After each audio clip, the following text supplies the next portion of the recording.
Dear Mr. Secretary General, distinguished members of the Security Council and other members of this meeting, thank you very much for this opportunity. I'm sure that all the representatives of the United Nations member states will hear me today.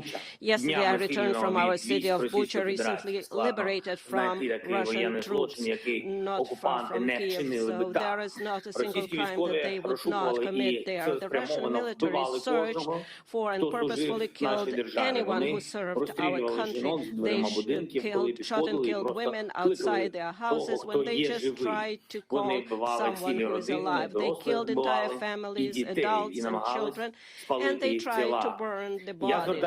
I am addressing you on behalf of the people who honor the memory of the deceased every single day, in the memory of the civilians who died, who were shot and killed in the back of their head after being tortured. Some of them were shot on the streets, others were thrown into the wells, so they died there in suffering. They were killed in their apartments, houses, blowing up grenades. The civilians were crushed by tanks while sitting in their cars in the middle of the road, just for their pleasure. They cut off limbs, cut their throats, slashed their throats. Women were raped and killed in front of their children. Their tongues were pulled out only because the aggressor did not hear what they wanted to hear from them. So this is no different from other terrorists such as Daesh, who occupied some territories. And here it is done by a member of the United Nations Security Council, destroying internal unity, borders, countries, and taking the right of more than a dozen countries who are self-determined and independent. They pursue a consistent policy of destroying ethnic and religious diversity. They inflame wars and deliberately lead them in such a way that to kill as many regular civilians and cities, to leave the country where they deploy their troops in ruins and filled with mass graves. You all see that. And they support hatred at the level of the state and seek to export it to other countries through their system of propaganda and political corruption. They provoke a global food crisis that could lead to famine in Africa, Asia, and other countries, and will surely end in large-scale political chaos in many countries, and destroying their domestic security. So where is the security that the Security Council needs to guarantee? It's not there, although there is a Security Council. So where is the peace? Where are those guarantees that the United Nations needs to guarantee? It is obvious that the key institution of the world, which must ensure the coercion of any aggressor to peace, simply cannot work effectively.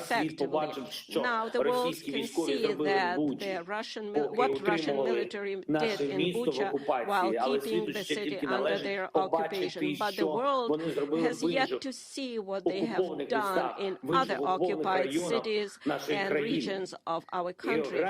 Geography might be different or various, but cruelty is the same, crimes are the same, and accountability must be inevitable. Ladies and gentlemen, I would like to remind you of Article 1, Chapter 1 of the UN Charter. What is the purpose of our organization? Its purpose is to maintain peace and make sure that peace is adhered to. And now the UN Charter is violated literally, starting with the Article 1. And if so, what is the point of all other articles? Today, as a result of Russia's actions in our country, in Ukraine, the most terrible war crimes of all times we see since the end of World War II, and they are being committed. Russian troops are deliberately destroying Ukrainian cities to ashes with artillery and airstrike. They are deliberately blocking cities, creating mass starvation. They deliberately shoot columns of civilians on the road trying to escape from the territory of hostilities. They even deliberately blow up shelters where civilians hide from airstrikes. They are deliberately creating conditions in the temporarily occupied territories so that as many civilians as possible are killed there.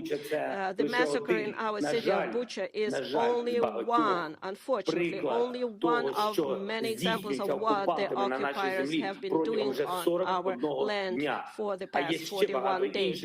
And there are many more cities, similar places where the world has yet to learn the full truth. Mariupol, Kharkiv, Chernobyl, Tyrka, Borodyanka, and dozens other Ukrainian communities. Each of them is similar to Bucha. I know, and you know perfectly well what the representatives of Russia will say in response to the accusations of these crimes. They have said that many times. The most significant was after the shooting down of the Malaysian Boeing over Donbass by Russian forces with Russian weapons, or during the war in Syria. They will blame everyone just to justify their own actions. They will say that there are various versions, different versions, and it is impossible to establish which one of those versions is true. They will even say that the bodies were of those killed were allegedly thrown away, and all videos are staged. But it is 2022 now. We have conclusive evidence, so there are satellite images.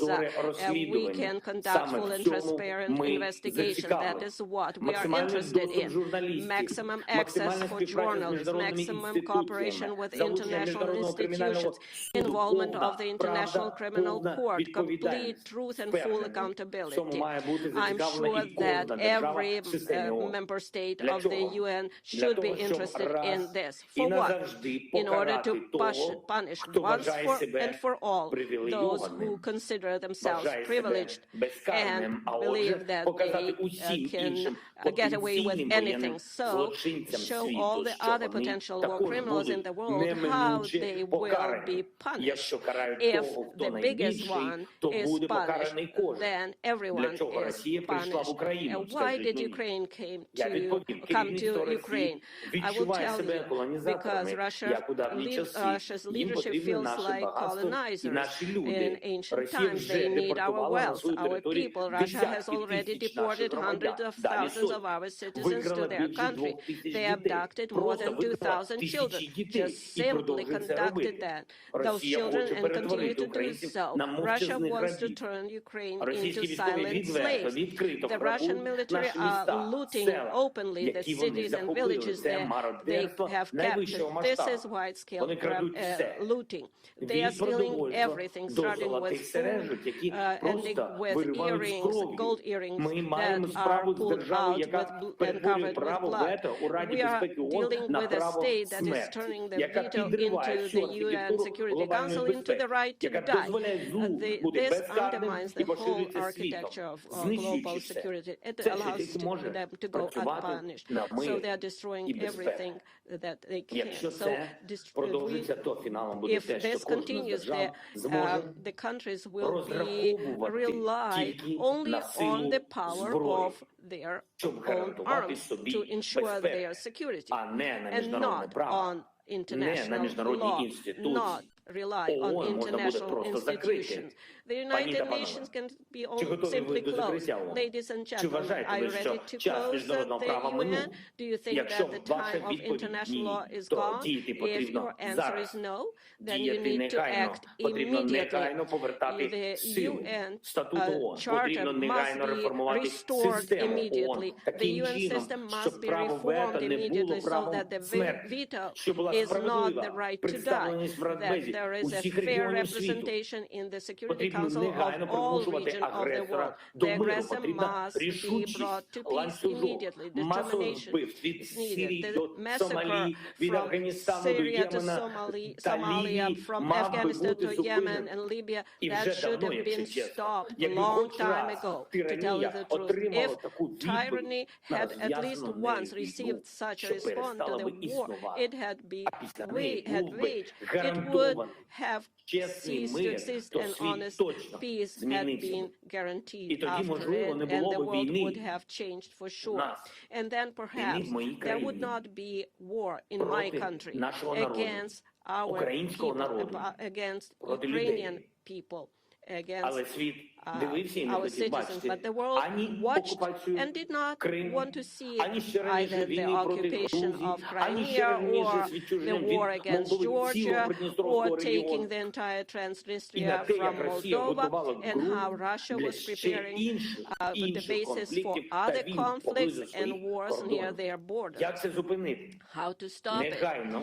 Right away, the Russian military and those who gave them orders must be brought to justice immediately for war crimes in Ukraine. Anyone who has given criminal orders and carried out them by killing our people will be brought before the tribunal, which should be similar to the Nuremberg tribunals. I would like to remind Russian diplomats that a man like von Ribbentrop has not escaped punishment for crimes in World War II. I would also like to remind you that Adolf Eichmann also did not go unpunished. Nobody of them escaped the punishment. But the main thing is today it's time to transform the system, the United Nations. So therefore, I propose to convene a global conference, and we can do it here in peaceful Kyiv in order to determine how we are going to reform the world security system, how we will rely, how do we establish guarantee of recognition of borders and integrity of states and countries, how we will assert the rule of international law. It is now clear that the goals set in San Francisco in 1945 for the creation of a global security international organization have not been achieved, and it is impossible to achieve them without reforms. Therefore, we must do everything in our power to pass on to the next generation an effective UN with the ability to respond preventively to security challenges and thus guarantee peace, prevent aggression, and force aggressors to peace, have the determination and ability to punish if the principles of peace are violated. There can be no more exceptions or privileges. Everybody must be equal. All participants of international relations, regardless of economic strength, geographical area, and individual ambitions. The power of peace must become dominant. The power of justice and the security power, as humanity has always dreamed of it. Ukraine is ready to provide a platform for one of the main offices of the newly updated security system, similar to the Geneva office that deals with human rights, the Nairobi office that deals with environmental protection, and in Kyiv we can have U24 office that can specialize in preventive measures to maintain peace. I would like to remind you of our peaceful mission in Afghanistan, when we Ukrainians evacuated from that country over more than 1,000 people from at our own extent. It was a very difficult phase, and Ukraine came to their help. We took in people of different nationalities, ethnic groups, different faiths, Afghan citizens of European countries, US, Canada. We did not look who needed help. Was it one of our own or somebody else? We helped all of them. We saved everyone. If every time there was a need, everyone in the world would be confident that help would come, the world would be definitely safer. Therefore, Ukraine has the moral right to propose a reform of the world security system. We have proven that we helped others not only happy time, but in dark times too.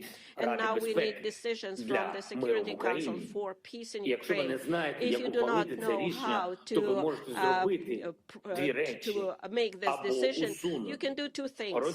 Either remove Russia as an aggressor and a source of war, so it cannot block decisions about its own aggression, its own war. and then do everything that we can do to establish peace. Or the other option is, please show how we can reform or change, dissolve yourself and work for peace. Or if there is no alternative and no option, then the next option would be dissolve yourself altogether. And I know that you can admit that if there is nothing that you can do besides conversation, we need peace. Ukraine needs peace, Europe needs peace, and the world needs peace.